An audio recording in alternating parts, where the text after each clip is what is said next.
तो जो हाल चारा घोटाला में लालू यादव का हुआ, वही हाल सृजन घोटाला में नीतीश कुमार का हो सकता है। इसकी प्रबल संभावना है। सीबीआई भी एक ऐसी एजेंसी है जो बहुत राजनीतिक दबाव में काम करती है। अभी 15 दिन पहले इसमें रजनी प्रिया की गिरफ्तारी हुई है। रजनी प्रिया को सीबीआई ने 10-15 रोज पहले गाजियाबाद से अरेस्ट किया है। उसमें बड़ी खबर यह है कि अगर रजनी प्रिया तैयार हो गई है सरकारी गवाह बनने के लिए, तो सीबीआई के अगले निशाने पर हमारे पलटू राम होंगे, मुख्यमंत्री नीतीश कुमार। नमस्कार, आप देख रहे हैं NBC 24 और मैं हूं आपके साथ मानसी।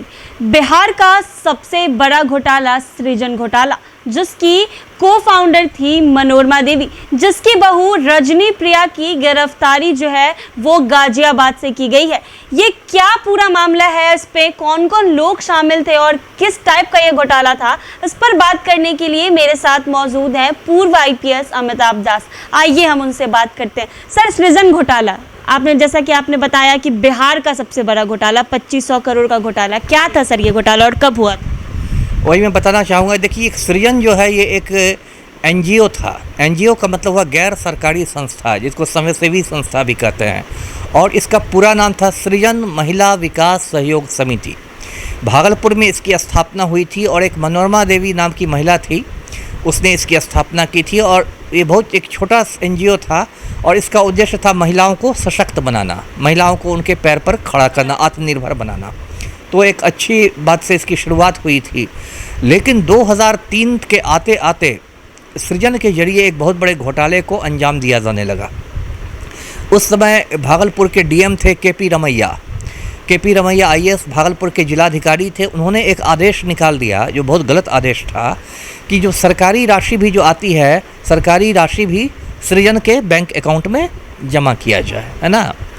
और ये बिल्कुल गैर कानूनी बात है और इसलिए CBI ने उनको भी दोषी, वो काफ़ी समय फरार थे, अभी शायद उन्हें जमानत मिली है। तो उसके बाद ये घोटाला होने लगा। ये घोटाला प्रकाश में आया सन 2017 में। 2017 में पता चला कि इसमें तो अब तक 2500 करोड़ का घोटाला हो चुका है और इसलिए इसको बिहार के इतिहास का सबसे बड़ा घोटाला कहता है। जो चारा घोटाला है, फॉर्डर स्कैम, वो 900 करोड़ का घोटाला है। ये उससे भी बड़ा, समझिए लगभग उसके 3 गुना बड़ा घोटाला है। तो 2017 में ही इसकी जांच का काम दे दिया गया CBI को। और उसके बाद अभी 2023 चला, ये 6ठा साल है। CBI ने ऐसे बहुत मतलब धीमी गति से, CBI भी एक ऐसी एजेंसी है जो बहुत राजनीतिक दबाव में काम करती है, तो इसमें चूँकि बड़े बड़े घड़ियाल फंसे हुए हैं तो CBI भी बहुत धीमी गति से काम कर रही थी। लेकिन अभी 15 दिन पहले इसमें रजनी प्रिया की गिरफ्तारी हुई है।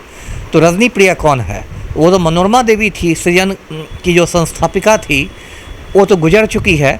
तो उसका बेटा है अमित कुमार और पुत्रवधू रजनी प्रिया। तो रजनी प्रिया को CBI ने 10-15 रोज पहले गाजियाबाद से अरेस्ट किया है। रजनी प्रिया ने गिरफ्तारी के बाद कहा है कि उसके पति यानी अमित कुमार की मौत हो चुकी है ना। अब हो सकता है CBI को इसकी भी जांच करनी चाहिए कि वो सच बोल रही है या झूठ बोल रही है। लेकिन रजनी प्रिया के मुताबिक उसके पति अमित कुमार की मौत हो चुकी है।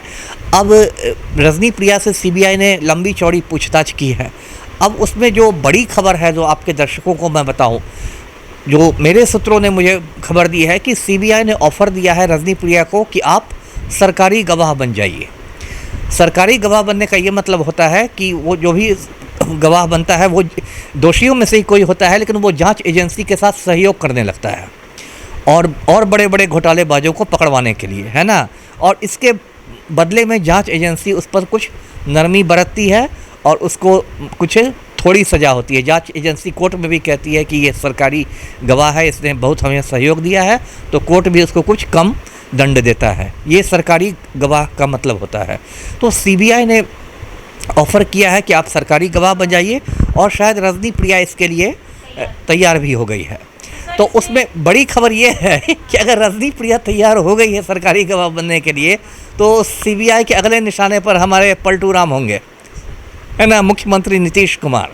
और अभी जिस तरह से देश में राजनीतिक घटना चक्र चल रहा है और जिस तरह नीतीश कुमार विपक्षी दलों को एक करने के लिए दौड़ भाग कर रहे हैं, तो ये एक तरह से भाजपा के निशाने पर हैं और CBI तो आजकल भाजपा के कहने पर ही काम करती है। तो इसमें कोई मतलब हैरानी नहीं होनी चाहिए कि यदि निकट भविष्य में CBI नीतीश कुमार से पूछताछ करे, और ये भी हो सकता है कि CBI नीतीश कुमार की गिरफ्तारी कर ले, जैसे कि चारा घोटाला में इसके पहले लालू यादव को सीबीआई ने पूछताछ की थी, फिर उनकी गिरफ्तारी भी हुई, फिर तो वो कोर्ट से सजा याफ्ता भी हो गए, कोर्ट ने उनको दोषी भी करार कर दिया, उनके चुनाव लड़ने पर प्रतिबंध भी हो गया है। तो जो हाल चारा घोटाला में लालू यादव का हुआ, वही हाल सृजन घोटाला में नीतीश कुमार का हो सकता है, इसकी प्रबल संभावना है। जी तो सर, लोकसभा चुनाव आने में अभी 1 साल से भी कम के वक्त रह गए हैं। हाँ, और इधर सृजन घोटाला का केस खुल गया है, और जिसमें कि आपने बताया कि नीतीश कुमार से भी सीबीआई पूछताछ करेगी। तो अब तो ये तो ऐसा लग रहा है कि शायद नीतीश कुमार की गिरफ्तारी कहीं सीबीआई ना कर ले। जी, बहुत संभावना है। देखिए, ऐसे भी मैं तो बहुत दिनों से कह रहा हूँ कि सीबीआई को नीतीश कुमार को गिरफ्तार करना चाहिए, क्योंकि देखिए इतना बड़ा घोटाला जब होता है, ये कोई 400-500 का घोटाला है नहीं, 2500 करोड़ का घोटाला है। इसमें नीतीश कुमार भी शामिल है। जो मेरी सूचना है, जो मेरा संदेह है, इसमें नीतीश कुमार का पूरा हाथ रहा होगा, क्योंकि बिना मुख्यमंत्री के या किसी बिना इतने बड़े संरक्षण के इतना बड़ा घोटाले को आप अंजाम दे ही नहीं सकते हैं। ये कोई मनोरमा देवी और रजनी प्रिया की औकात नहीं है कि वो हज़ारों करोड़। और हाँ, एक बात और मैं बता दूं, अभी मैंने रमैया साहब का जिक्र किया था, जो भागलपुर के डीएम थे, बाद में उन्होंने नौकरी छोड़ दी और वो जनता दल यूनाइटेड में शामिल हो गए, और 2014 में उन्होंने लोकसभा का चुनाव लड़ा।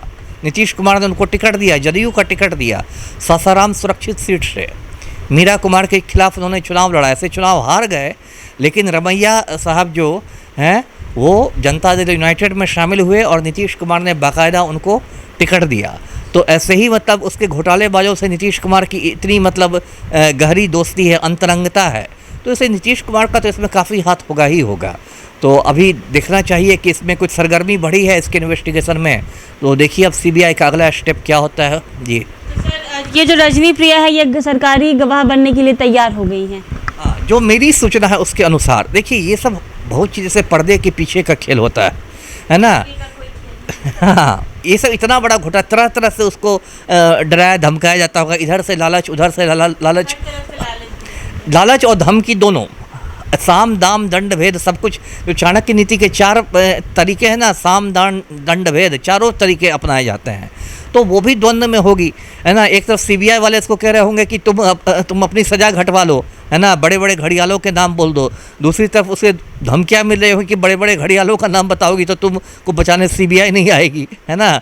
तो अभी वो भी कुछ उहापोह में होगी, लेकिन जो मेरी जानकारी है वो उसके लिए तैयार हो गई है, और आगे आने वाले समय में कोई मतलब इसमें बड़ी घटना हो सकती है इसके इन्वेस्टिगेशन में। जी, तो सुना आपने, सर ने सारी जानकारी दी कि सृजन घोटाला क्या था। कहीं ना कहीं रजनी प्रिया की गिरफ्तारी ठीक 10-15 दिन पहले गाजियाबाद से की गई है, तो अब कहीं ना कहीं नीतीश कुमार की भी गिरफ्तारी सीबीआई शायद कर सकती है, ऐसा सर ने बताया। साथ ही ऐसा हो सकता है कि सीबीआई नीतीश कुमार से पूछताछ करे। लोकसभा चुनाव आने में 1 साल से भी कम का समय बचा हुआ है, ऐसे में लोकसभा चुनाव आने की टाइमिंग और इधर रजनी प्रिया की गिरफ्तारी और सीबीआई का केस फिर से खोलना, ये कहीं ना कहीं किस और संदेश देता है, ये तो आपको ही समझने वाली बात होगी।